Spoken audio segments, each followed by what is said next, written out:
Hollow Knight Silksong is probably the most heartbreaking game that I have played in quite a long time. Just going through the main story, and I'm just going to walk through the map. I'm going to pull videos from my own game and just record. It's very heartfelt. It's a story that really tells. How else can I put it? Hollow Knight Silksong has so much creativity inside of it. It took them, in fact, 7 years to make the game. But like looking past the playability of it, I can't really find anything about the game. When you start off in Farloom and you're in the opening area of Bone Bottom, it's quite impactful for how it kind of sets up the rest of the game and how it's going to. It's really more cinematic. I guess what did they refer to, like Kratos God of War being like a cinematic type game? This game kind of is cinematic, and you're also platforming to get there. I played it as soon as it came out. My recordings of beating the bosses are lost to time because I waited too long to pull the fights from them. I'm going to see if I can at least get some of the fights and put it on the screen. Don't mind the quality of it because I'm going to have to shrink it down so you don't see my stream, I guess. So, yeah.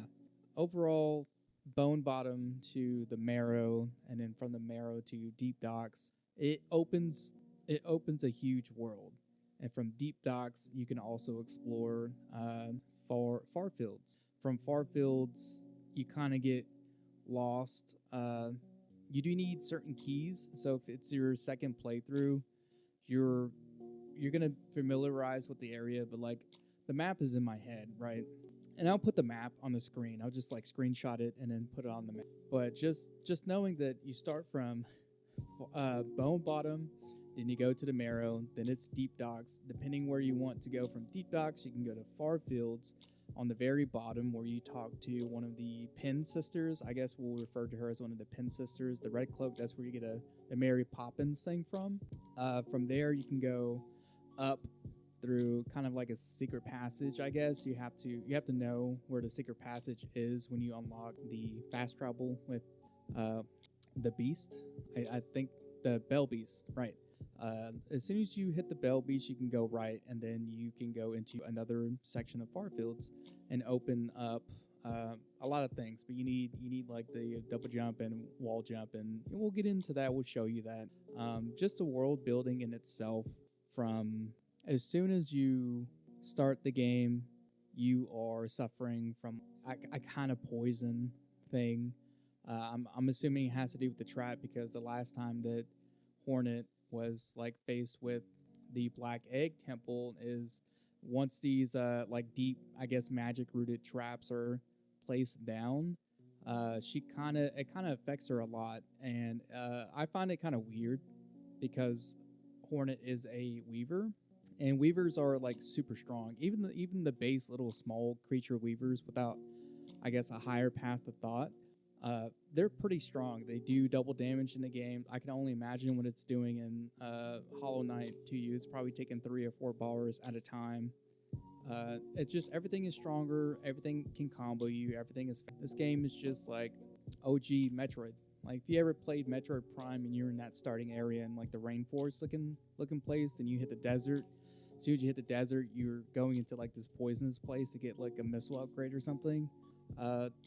It gives me that much feeling, and that was on the GameCube, or if you played like Metroid, like the original Metroids, just getting the power. It's like it fits in with Metroidvania, right? Hence, it's a platformer. But it just feels so vast. Like you can really explore how you want to explore. The game does walk you through certain areas of how like which routes to go. But besides that, you can get stuff earlier, you can get stuff a lot later. For me personally, I got a double jump at the end of the game, which I'm hoping I can pull because I was super pissed that I had already beaten the game twice with no double jump, the Silk Grandmother, and then I went bottom left. I never went fully left in the slab. I thought it was just like a place you drop in.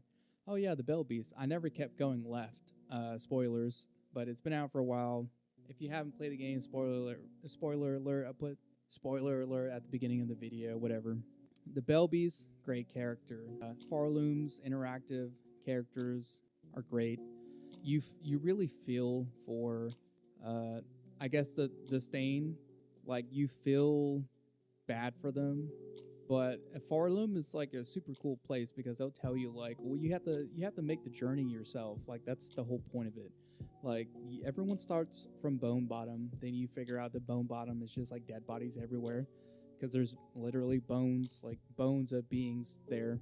As soon as you hit the marrow, uh, you're stepping on bodies, and it's kind of brutal to like open the story. But like me having some wine and just drinking, and I was like, wait, these are like teeth, these are spines, they're bodies that I'm fighting.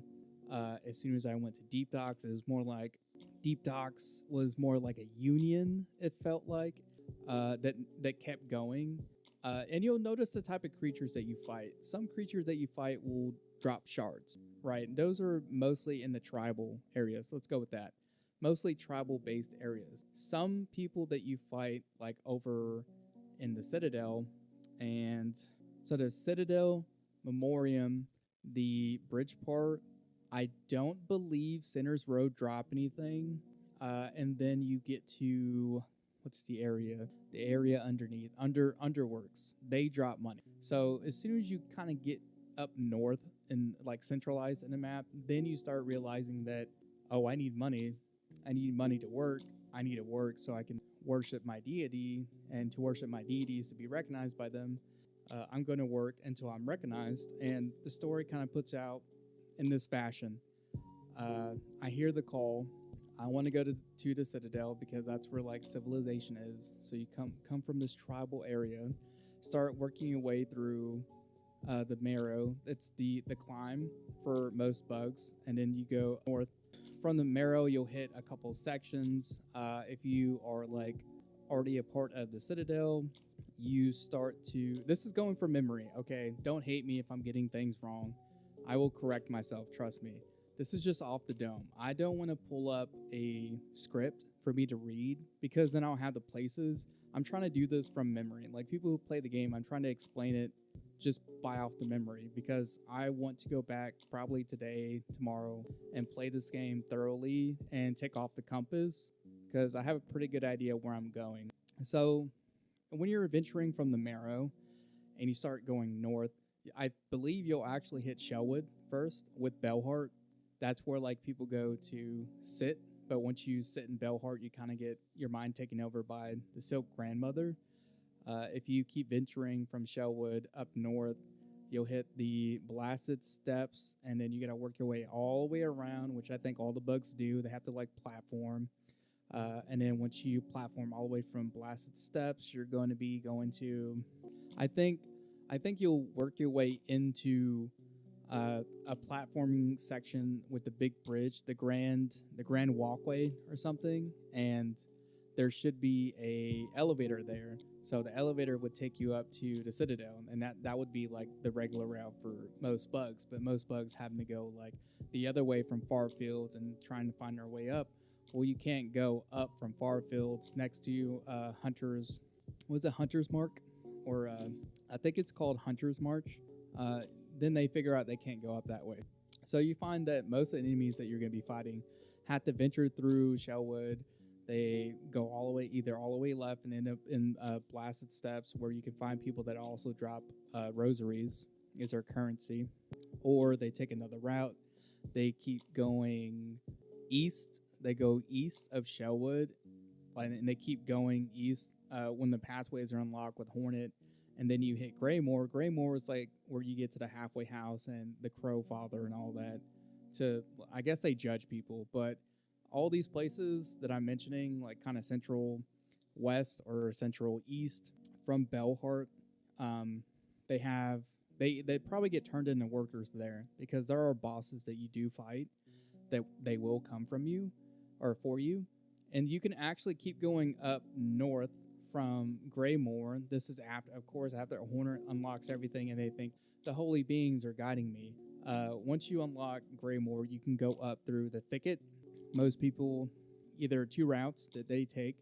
They go through Center's Road, which I have never seen NPCs there. I've maybe no, I'm wrong because that's how the soul guy starts taking souls. He collects. I'm assuming the bugs that make it over through Center's Road get caught, or they go through the thicket and either start worshiping the fire, or they keep going north from the thicket. From the thicket, you're going to. I'm trying to remember. Oh, from the thicket, you get lost in the fog. That's where the Lace's sister is. So most bugs get lost there.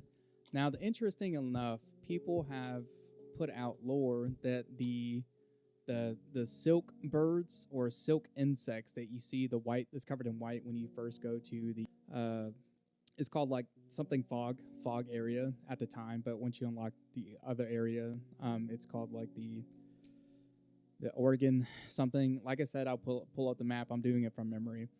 And if they make it out of there, right, they end up in Bywater. Which is, I'm assuming, the route, because like when Hornet is going to the Citadel, like I guess your normal route, you're coming from the left side of the Citadel. So you start from the bottom and work your way up. Most bugs will go that same route, right? I'm thinking the people that are on the other side of the Citadel, once you get to that bridge, I think they came from the petrified waters, purified waters, one of those. I think it's petrified waters, but they'll make you their way up all the way through Biowater, and then they'll hit the petrified ducks or whatever. They keep making their way all the way up, and then they go left, and then you'll hit the bridge into Songclave. Songclave, you can get from that side, but you'll be platforming. I'm assuming since these bugs, I forget what's her name, the one, the small little NPC that's like always singing and stuff. I believe that she says they platform. So these bugs, they explain to you throughout the lore that they're not weak. Like once you're in Farloom, they treat Farloom like old school New York. Like, oh, if you can make it here, you can make it everywhere, kind of thing. If you can make it in Farloom and reach the Citadel, you can probably make it anywhere else. If you took those bugs to Hollow Knight, the NPCs will probably follow you from room to room, and you can interact with them. They're quite amazing.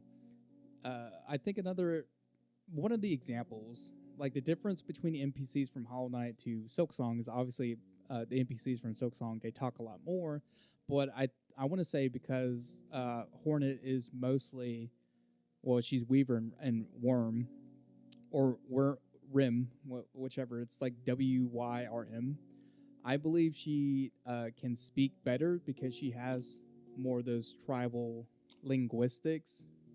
She'll talk to someone in Hunter's March, the guy that you can buy stuff from, and she's like, I know many languages, but I can't understand you.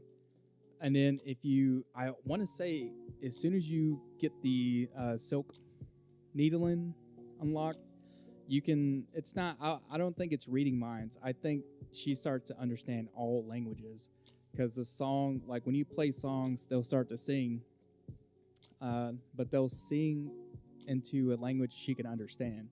So I think throughout the whole entire lore of the story, Hornet is learning new languages from these different tribes. So she goes from Bone Marrow to Deep Docks. I think Deep Docks they probably understand the most because they have their languages kind of centralized with the Citadel, and then the Marrow they don't speak. But if you play your Needlin, you can understand them. So I think she is actually learning even things that can't talk, like that kind of brute tribal language. And then she can speak to people in Farfields. She can speak to people in Petrified Ducks, the Fleas, pretty much all NPCs that have a higher how do I put it? A higher train of thought. Yeah, a higher train of thought that can like do the journey will be speaking a language that she'll know. So it's very surprising that Hornet was taken from Hollow Nest and taken to a place and still understands people. You know, it's not like the U.S. where if I drive from Texas and I go to New York, they speak English. I don't believe it works like that. I think when she got taken from Hollowness, she probably already knew those languages, the Weaver's language, right? Because of her family. So that was a language she probably knew, which is why in Hollowness, if you're playing Hollow Knight, you wouldn't be able to recognize, as the vessel that you're playing as, one of the brothers.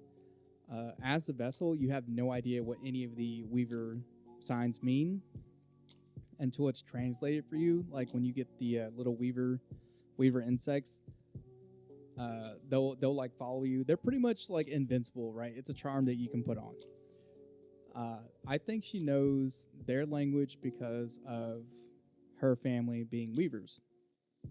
Now, fast forward, the kind of trap that she's in is a silk trap. I think of Hornet like she is an Uzumaki, right, from Naruto. I think of Weavers as being Uzumakis that are known for their not their spells, not ninjutsu. Maybe it is ninjutsu, but their type of tools that they do, their binding tools that they use throughout Farloom to trap bugs. So no matter what kind of bug you are, as soon as you get into that trap, you're not going to be able to get out. The only bug of such quality, and is because of the void, that you can get out of those kind of traps, or maybe the vessel you play in Hollow Knight. Maybe. Because the Black Egg Temple, it took 3 Dreamers to trap the Hollow Knight, but I think if they just used one on the pure vessel itself, it would have sedated him. But he's got a mix of the void, and then he had a mix of the radiance. So I think they had to use 3 Dreamers to like, hey, seal it off kind of thing. So it only taking 1 for Hornet, and the spell only being broken when the seal is broken, quite literally on your drop down and bone bottom.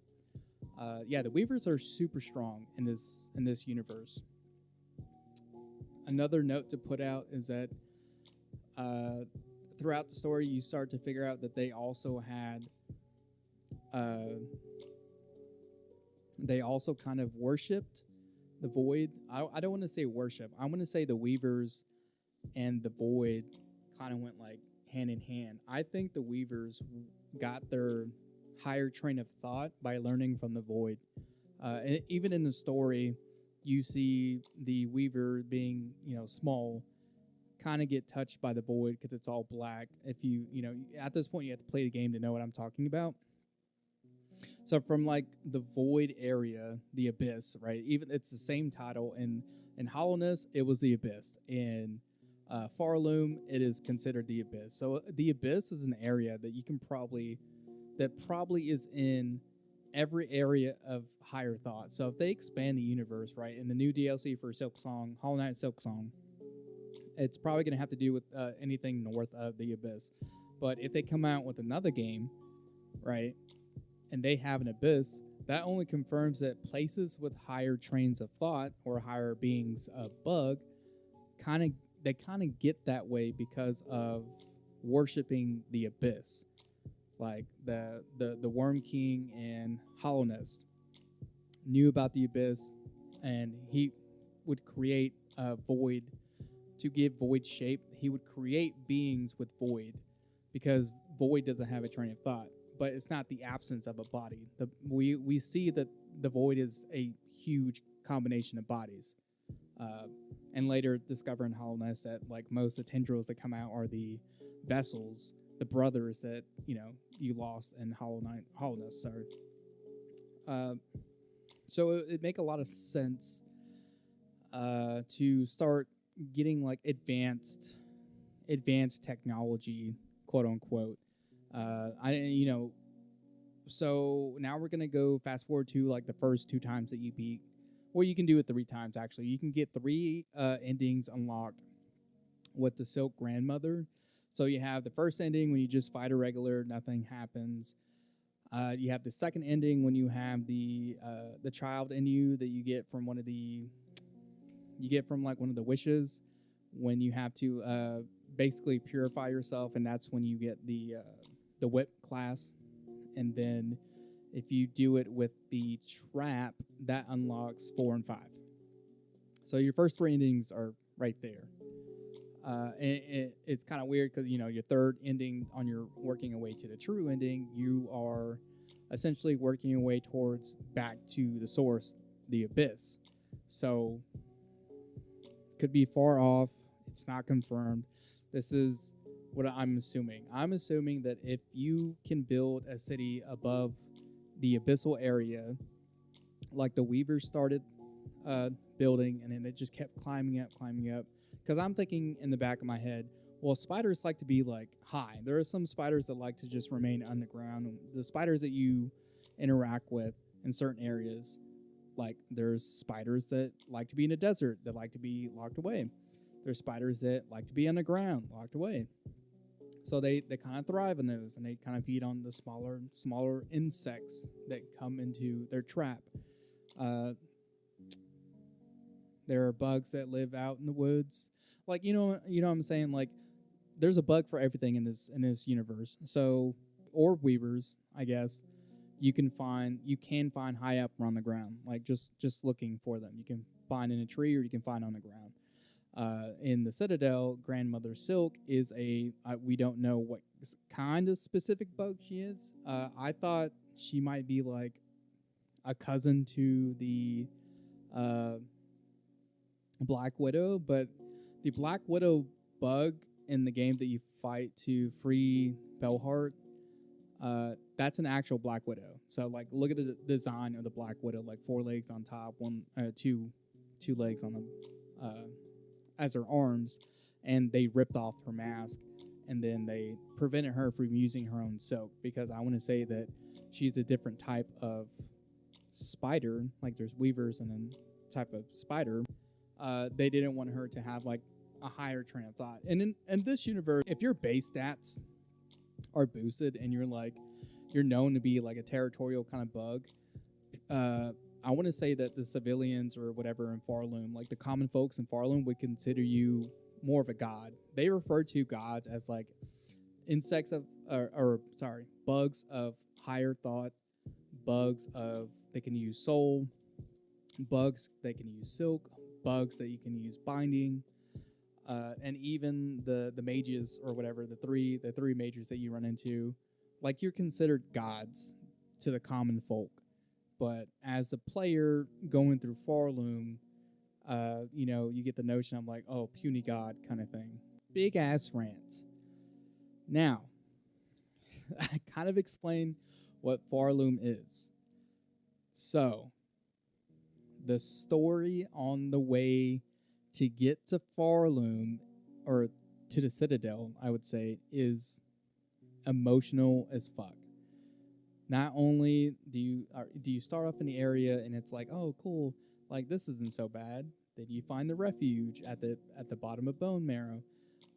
Then you start to realize that they have to go through kind of a path of pain through from the Marrow to they either die in deep docks from the workers, or they go north, or they made their way over to Farfields and they're perfectly content being out in the woods and with that tribe. Problem is, the tribes that hunt them are from Hunter's March, and you have to go through Hunter's March to get to Farfields. You know what I'm saying? So these tribes that stay around old school, that don't really talk, the ants don't talk besides their leader, and I think she's like a queen ant. She might be a queen ant, but I'm kind of ashamed we don't get to see her body when she's old. She just kind of disappears, I think. But it kind of sets up like, hey, this place is like fucking dangerous. Even if you get to the Citadel, guess what? By the time you get to the Citadel, there's a silk going right through your spine because the grandmother silk will take over you. And guess what? Now you're a worker. So either you make your way north from Deep Docks and you go through like the cave area, and you'll pass up the 12th architect, and then you found a room that was open, and you end up in White Ward. Well, guess what? Now you're going to get experimented on. This place is fucked up. The workers in the underwork are worked so hard. I don't know how they get paid. I guess they get paid for their deeds, like a daily thing. That like they get, 10 rosaries a day, and then they have to use 20 to sit down. because they don't drop a lot of rosaries. They start dropping a lot of rosaries when you get to the Citadel. So those rosaries probably come from your way up before your mind gets taken over, and then the cash you get on you, you're Hornet, and you're like, I need cash, and then you start killing. Then you realize that you're killing the beings that you pass to get up there. Is super fucked up. Like I can't stress how fucked up it is. There to me personally, and please don't shadow ban me, YouTube. Okay, it's a section of the game, but in the game, if you're playing in the Citadel, right, and then you go to White Ward, it gives me like a World War One, World War Two vibe of like, Grandmother Silk is Hitler. The people being operated on in White Ward are the Jews.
Don't hate me, okay? I'm explaining how I feel. It's my personal feelings. So I'm sorry. I'm sorry. But that's the kind of thing I got. I was like, why did they experiment them on, take their spines out, aka took their teeth out, right? Because I guess some Jews had like gold. I forget the story. Okay, I'm not good on history. It's been a while. Just Google it, Chat GPT it. Okay. My interpretation was that, especially, sorry, side note, there is a library in the Citadel that you have to go to start playing the I forget what they're called, but you start playing music, and it has like the choir, and the choir could be like fucking soldiers from the Germany back in that time, and so they kind of have that like, oh, hell Hitler, hell Hitler kind of music going on, like worship me or die. Back when Grandmother Silk was not sleeping, it felt like the reign of Grandmother Silk. So you're essentially going up to the top trying to kill Hitler, and the workers that you're coming across are either tainted mind Germans, or once you go to the underworks, you're literally killing the slaves, the Jews. That's how I interpret it, especially when you unlock the doctor that was experimenting on spines and souls, and that's why those white insects, silk insects you run into in the fog area, they try to guide you on the path that you need to take, is because they're literally lost souls. It's fucked up. Okay. So I'm sorry if you're still here sitting through my interpretation of what Farloom is. This is just my genuine reaction. I was like, this feels like slavery. This feels like genocide. Because if you notice, Citadel, before you defeat Grandmother Silk and start your Act 3 basically of the true ending, it's basically like the Rhine, whatever, the Rhine. It's basically like that.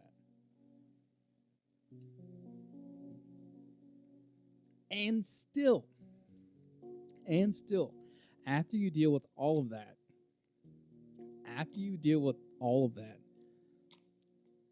Oh, and I forgot to mention. I'm sorry. I'm sorry. It's one of my favorite fights. The Cog Twins in the middle of the Citadel, before you fight Lace for the one. So this is Lace for the second time because you fight Lace once, which also that's a fucked up story too. I'm all over the place. Okay, hold on. So the Cog Twins, that's a fucked up story because you meet one of the princes, princes, not princess, but princes. Might as well call them princess because they're gay. They're like openly gay bugs. Um, unless the person that you talk to is a female and she refers to the other bug as him, I'm pretty sure they're both guys. The Cog Twins was probably the best fight. I played a lot of games, okay. The Cog Twins are probably the best emotional fight I have ever done. I literally cried. And mind you, I was drinking a little bit of wine, okay. I had to walk off towards the end of the fight because I knew what I was doing.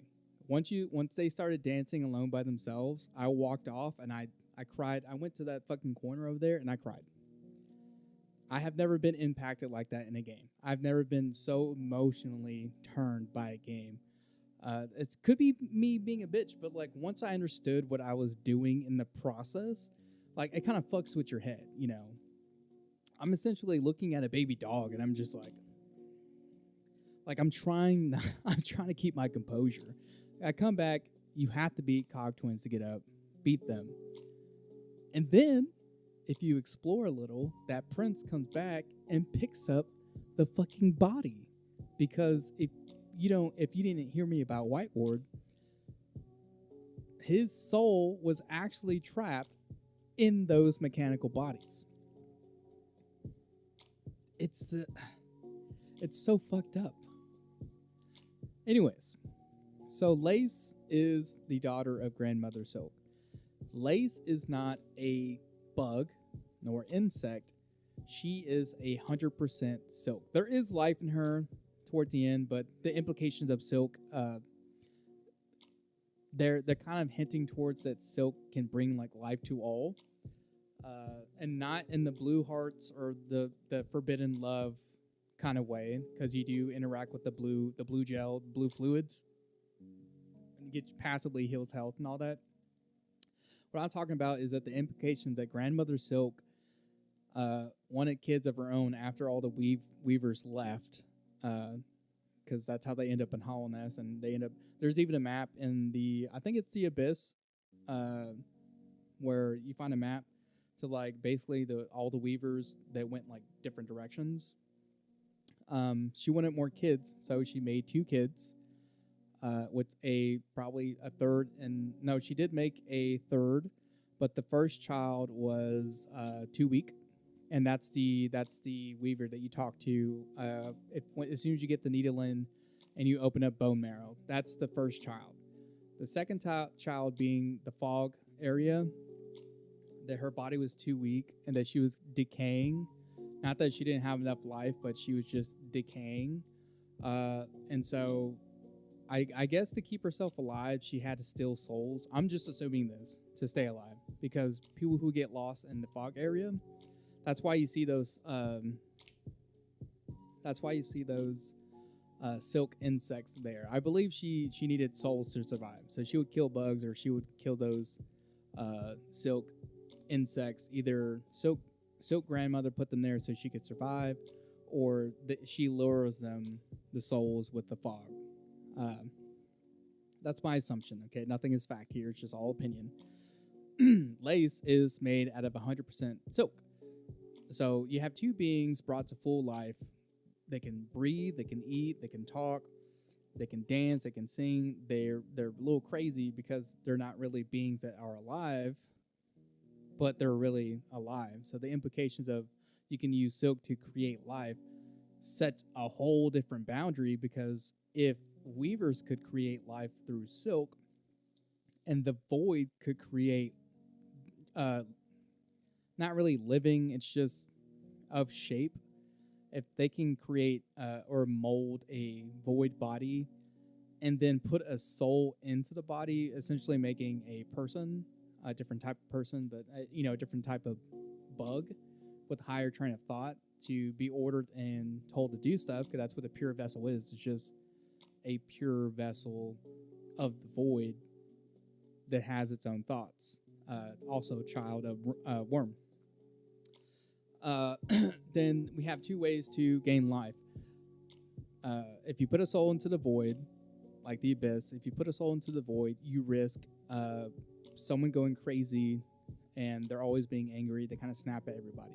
But if you use silk in a good way, like if, say, Grandmother Silk made lace and basically didn't want her to defend the Citadel, and she would be like someone you interact with in the Citadel to warn the guards, if anything. So, like, for example, if you first get to the Citadel at the bottom left and start making your way up, you meet Lace again, and Lace is like, hey, what are you doing here? Guards, get her. She locks all the doors, et cetera, et cetera. And then you meet her again later, and she's like, oh, I thought you were here to do something devious. She could have made her that way, but it seems like it's based off the intentions on both sides. So either you get something like the vessel that you play in Hollow Knight, right, which has no emotion, or you give them emotion and they're like, why am I alive? Like, what's the purpose?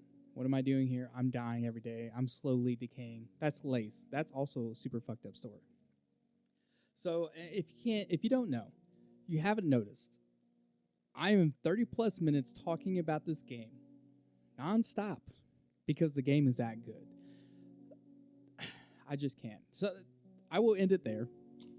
I have to do editing, but good God, this game, besides some glitches, okay, it's kind of hard to not give a game like a 10 out of 10, right? Be realistic. How the bosses are designed, some glitches, some cheesy factors, bosses that do multiple summons are kind of cheesy. So that also differentiates. So people who play Dark Souls, they play bosses that summon things. Does that make the boss fun? I don't think so. I don't think anyone enjoys a boss that has summons. I think if it's a one-on-one, you really get like the concept of like, hey, that's a good boss, that's a well-written boss, or et cetera, et cetera. Some people do, some people don't. I don't. I have to give the game like an 8 out of 10. Hard, honest review, 8 out of 10. All right. Back to the editing room. Just make sure you leave a like, leave a dislike, leave a comment. Explain how emotional that you got while playing Silksong, Hollow Knight Silksong. And let me know how you felt when you started figuring out the lore. Did you even read the lore? Did you even know about the lore? How far are you into the game? Just let me know. I know there's probably other creators you'd like to talk to, but I stream sometimes. Come by and say hi. I know most people get kind of turned away when I say I stream on Kick, but with Twitch making the decisions it's making, supporting things that just don't make any sense for the U.S. and what kind of company they are, I can't support Twitch. So I stream on Kick. Like, subscribe. Just let me know your thoughts. I'll see you in the next one.